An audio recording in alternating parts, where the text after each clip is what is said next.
Every year we ask ourselves the same question. What are the best tactics for FIFA? 3 at the front, 3 at the back, all 6 foot tall, all 5-star skill moves, throw your controller at the wall, delete FIFA and sue EA for emotional abuse? Objection, hearsay. But you asked the question. Okay.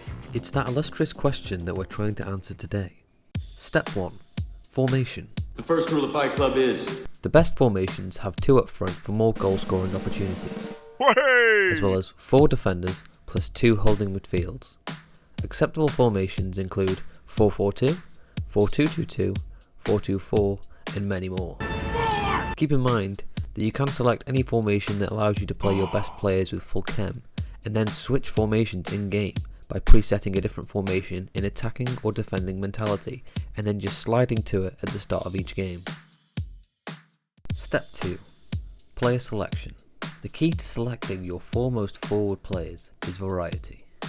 You want to present yourself with as many options in game as possible. I've narrowed your choices down to 5 unthinkable options. I pick number 3. One example is making sure that one of your strikers has lengthy and one has explosive.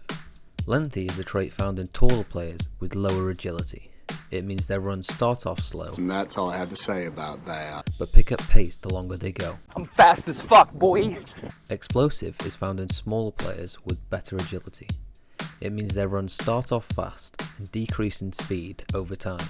America's dead. If you have trouble finding either trait in a striker, keep in mind you can add a winger or midfield with these traits, and then swap their position to striker at the start of each game by presetting it in attacking or defending mentality. It's easy and good.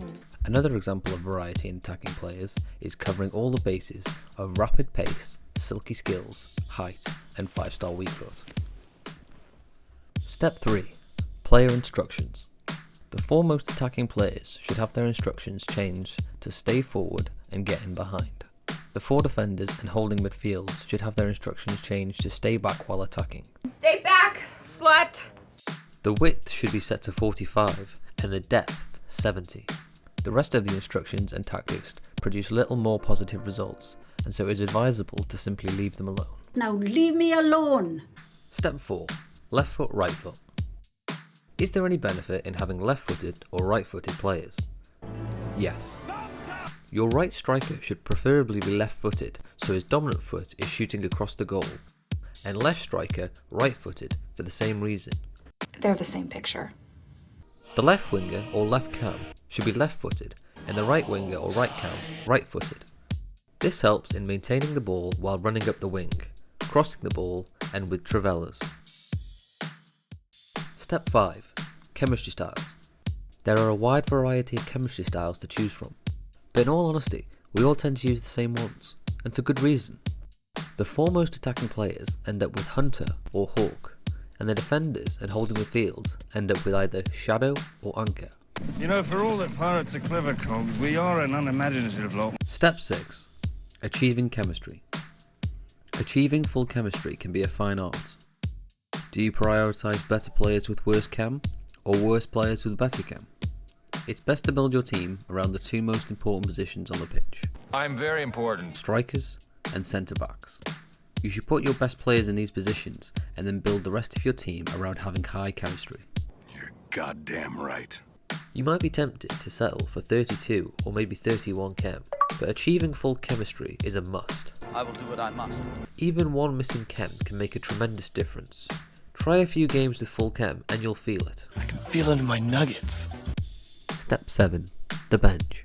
There's a lot of strategies that can be used when setting up your bench, I'm a little confused by your tactics. including stacking it with your best players, or just pacey ones to catch them on the late game counter-attack. Most players tend to bring on forward players at the end of the game. I would recommend countering this by having 4 defenders on your bench. You should know that my recommendation is essentially a guarantee. This strategy helps to keep the ball in your possession for a larger portion of the time, and so limits the opponent's goal scoring opportunity and maximises yours. Are you not entertained? Step 8. Set pieces. There are 2 set pieces we're going to address: corners and free kicks. Everyone has their own opinions about how to angle the ball and how hard to hit it. We're going to address a different aspect: How best to utilise the second man. There are a few combinations we find useful. The first is simply running in the ball.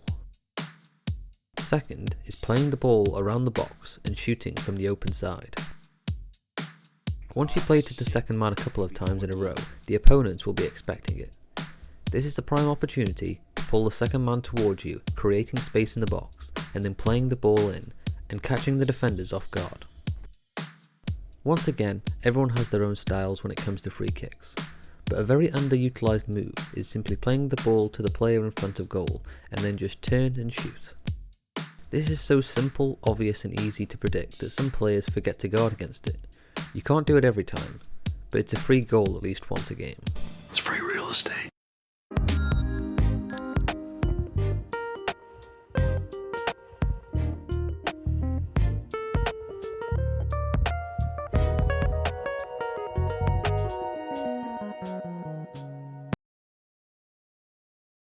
PS.